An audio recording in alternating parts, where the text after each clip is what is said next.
Personally, I don't like to block. I have no interest in it because when I'm blocking, what happens is it gives him a chance to keep punching me, and I'm still in the mindset of defending myself, which I don't like. I personally just like to hit right off the bat.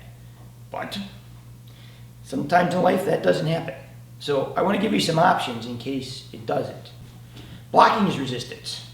So if I take this object and I hit this object on 90 degree, what's going to happen is I have maximum surface.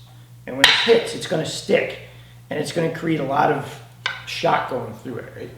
Ideally, what you want to do in life is you want to create a plane. So, and the sharper the plane, the better it is.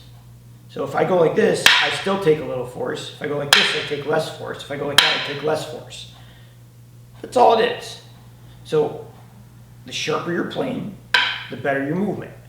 The less your sharpness of your plane, the more contact you take.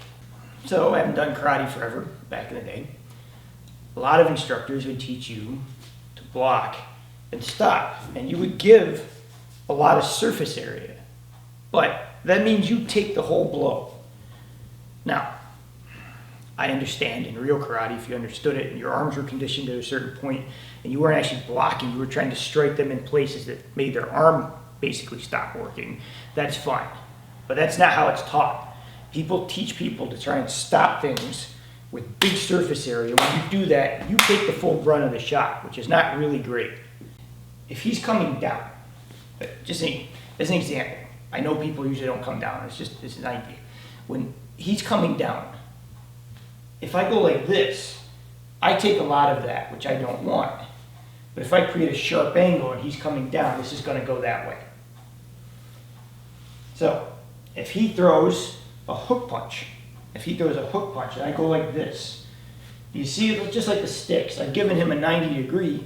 I'm going to take the blow, and on top of it, it's probably going to roll around and hit me in the face. But if I give it an angle and I make it sharp, this is going to go that way. So when you get caught, like I said, if he went to hit me, ideally I just hit him. I hope I get that shot off.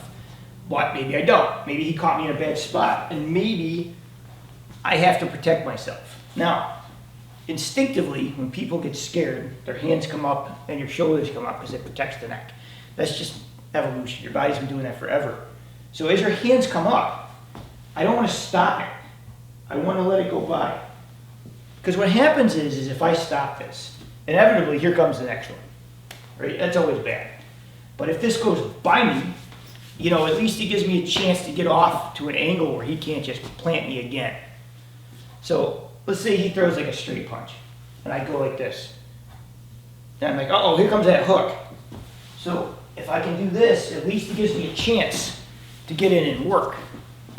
So your hands, you have to envision them more like this than like this, or like this, or even like this. Like when they come in, whatever he throws, I want to give him an angle. Look, you can cut the angle down. So if I go like this, see how that goes like that? And that's a worthless punch at that point. It's just coming in, and now I can start hitting him. So anytime you give him a sharp plane, so if I cut this way, if it cuts in, I can cut it that way. If he's punching straight, I cut that way. See how I gave it a plane to follow? And again, this isn't my first choice. I'm going to hear this. Don't sit there and block. Yes, this better be a one and done. That guy throws this at you, and you slip it, and you better be on him because you're not going to get a second chance. Right? You don't get the option in life to do, kung fu movies where he punches and we block and we do this for 6 hours, and then there's this, and no. You get one shot, you move it, and then you come get it. So, how you learn this is you got to start slow partners are going to kill you. I know it's not full power, it's not real. It doesn't matter. If you don't learn the motion, you can't do it. So what I like to do first, when he punches, I like to move and create planes with my body, without my arms. Right? This way, my body naturally knows how to escape. As I get better at that, I'm going to add the arms in to help me. The reason I don't add the arms first is because if I just go like this, and I don't know how to move, I'm just going to get planted. You always want to move the head and the body anyways if you can, because if your block, for lack of a better word, fails, you're going to get planted. So for me, like a straight punch, I always want to move anyways. So if I do this, that's just a bonus. But if I do this, and then he does it again, and I don't do that, I'm going to eat it. So make sure when you do these things that you're always practicing planes of power, right? How do I come in? There was a hook. I can create a plane. I create planes. Whatever I'm doing, I want to create angles for this to come. Now, why this is different than boxing? Because inevitably, you're not wrong. If I have to do this as an emergency, I don't want to do it, but if I have to do it, he throws this thing, I'm going to be in a position that's not ideal to hit. But if you come in right away with things that aren't boxing techniques, and you actually know martial arts, you can hit from a lot of those positions. Here comes the hook, right? Here comes the shot, here comes the shot, here comes the shot with the leg, whatever I got. So once you make him miss, you better be on him doing something. When you get better with this, then you do things so people don't get hurt to start. Now, how you swing like this, you want to do a motion that's not fake. A lot of times when people swing because they don't want to hurt their partners, they'll swing and they'll intentionally miss, or they'll miss. And you see it all the time. And it teaches him bad habits because he doesn't actually have to move. You know, he thinks he's got like some magical mind energy that's moving my hand around, but that's not true. So how you learn this, if it were me, is you pick an angle, and then you swing all the way through, just not with full power. Right? I'm going to swing through. Now look, he's not going to move. Even if I hit him, it's not like I'm juicing him. I'm just kind of letting this thing swing through. But I want to swing it in a way that's not false. I want to swing it in a way where if he gets lazy, I am going to probably touch him.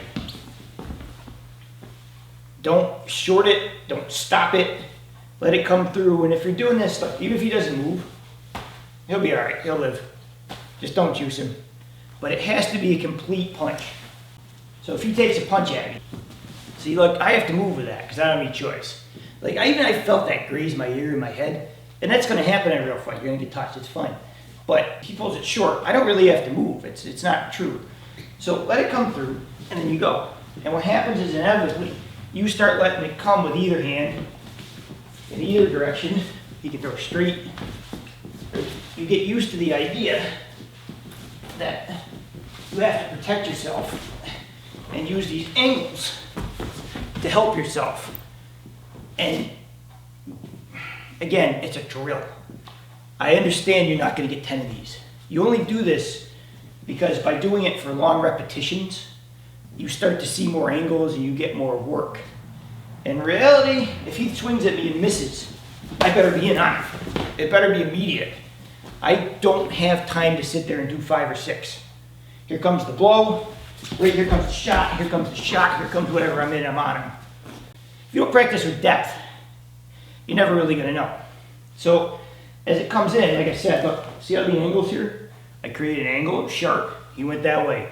He came again, I created another angle, it went that way. And again, see how he turned? Now I'm coming in to hurt him. And that's what's going to happen. So I would recommend really slow to start.